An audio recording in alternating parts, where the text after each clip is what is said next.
Welcome to city talkies. இன்னைக்கு நீங்கள் பார்க்க போகிற படம் சேதுபூமி. சேதுபூமியினுடைய இயக்குனர் யாருன்னு நம்ம பார்த்தோம்னா ஏஆர் மகேந்திரன் முனுசாமி. படத்தின் ஒளிப்பதிவாளர் யார் அப்படின்னு பார்த்தோம்னா எஸ் முத்துராமலிங்கம். அது மட்டும் இல்லை, இவர்களுடைய கூட்டு முயற்சியில் உருவானது தான் சேதுபூமி. சரி, இந்த படத்தில் யாரெல்லாம் நடிச்சிருக்காங்க அப்படின்னு நம்ம பார்த்தோம்னா தமன் குமார் ஹீரோவாகவும் சமஸ்கிருதி ஹீரோயினியாகவும் நடிச்சிருக்காங்க. காமெடி நடிகராக சிங்கம்புலியும் மற்றும் திரை நட்சத்திரங்களும் நடிச்சிருக்காங்க.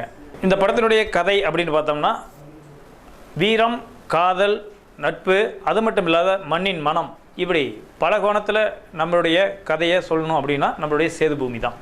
இந்த படத்தின் நாயகன் பார்த்திங்கன்னா தமன் நம்ம ராமநாதபுரம் மாவட்டத்தில் ஒரு கிராமத்தில் இருந்து சென்னைக்கு வேலைக்கு போகிறாரு. சென்னைக்கு வேலைக்கு போயிட்டு சென்னையிலிருந்து மறுபடியும் வெளிநாடுகளில் போய் வேலை பார்க்கலாமா அப்படிங்கிற ஒரு திட்டத்தில் இருக்கிறாரு. இப்போ அப்படி இருக்கும் பொழுது கொஞ்ச நாள் நம்ம அப்பா அம்மாவோடைய நம்ம கிராமத்தில் நம்ம இருந்துட்டு அதுக்கு பின் நம்ம வெளிநாடுகளுக்கு வேலைக்கு போகலாம் அப்படிங்கிற முடிவோடு தன் சொந்த ஊர் கிராமத்துக்கு திரும்பி வர்றார். இப்போ கிராமத்துக்கு வந்துட்டார். கிராமத்துக்கு வந்த பின்னாடி பார்த்திங்கன்னா ஏற்கனவே இவங்களுடைய ஃபேமிலி அப்படின்னு இவங்களுடைய குடும்பம் அப்படின்னா ஒரு பாரம்பரியமான குடும்பம், ஒரு பெரிய குடும்பம். இவருடைய அப்பா எந்த ஒரு விஷயத்துலையுமே நல்ல விஷயம் பண்ணக்கூடிய ஒரு கேரக்டராக மூவ் ஆகிட்டுருக்கிறாரு. அப்படி இருக்கும்போது அந்த ஊரில் பார்த்திங்கன்னா ஒரு பெரிய தாதா இருக்கிறாரு. அவர் காசுக்காக எதையும் பண்ணுவார். ஸோ அதே போல் பார்த்திங்கன்னா அந்த போலீஸ்கள்லாம் லோக்கல் ஆட்கள்லாம் வச்சுக்கிட்டு கட்ட பஞ்சாயத்து பண்ணுறது, மற்ற விஷயங்கள்லாம் பண்ணுறது, இந்த மாதிரி நிறைய விஷயங்களை பண்ணிக்கிட்டே இருப்பாங்க. இப்போ இவர் தமனுடைய அப்பா தட்டி கேட்கும் பொழுது சின்ன சின்ன உரசல்களும் பிரச்சனைகளுமே போய்கிட்டு இருக்கிற ஒரு பூதகலமான ஒரு விஷயம் போயிட்டுருக்கு. ஸோ தமன் ஊருக்கு வந்த பின்னாடி பார்த்தீங்கன்னா இது விஸ்வரூபமாக பெருசாக உதயமாகுது. வில்லன் சேரன் ராஜுல் என்ன பண்ணுறாருன்னா தமன் வந்த பின்னாடி பார்த்திங்கன்னா அவருக்கு பல பிரச்சனைகளையும் அவருக்கு உயிருக்கு போகிற அளவுக்கு ஏகப்பட்ட இடையூறுகளையும் அவர் உருவாக்குறாரு.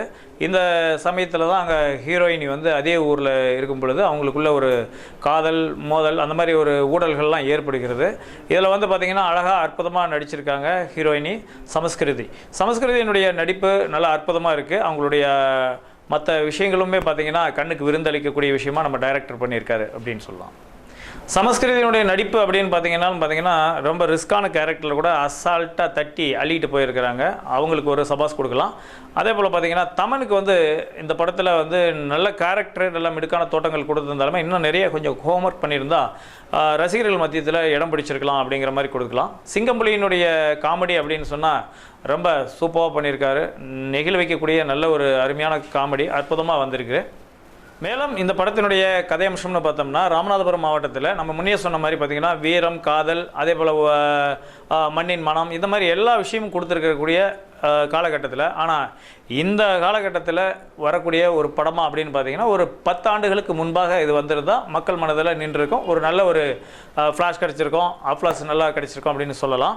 ஸோ இருந்த போலுமே முடிஞ்ச அளவுக்கு முயன்ற ஒரு இறுதி வெற்றி வர வரைக்கும் பார்த்தாலுமே ஒரு 3/4 கிணறு தாண்டிட்டாங்க அப்படின்னு நம்ம சொல்லலாம். அப்படி இருக்கக்கூடிய ஒரு வாய்ப்பை கொடுத்துருக்கிறது இயக்குனருக்கு ஒரு பெரிய வெற்றி தான்.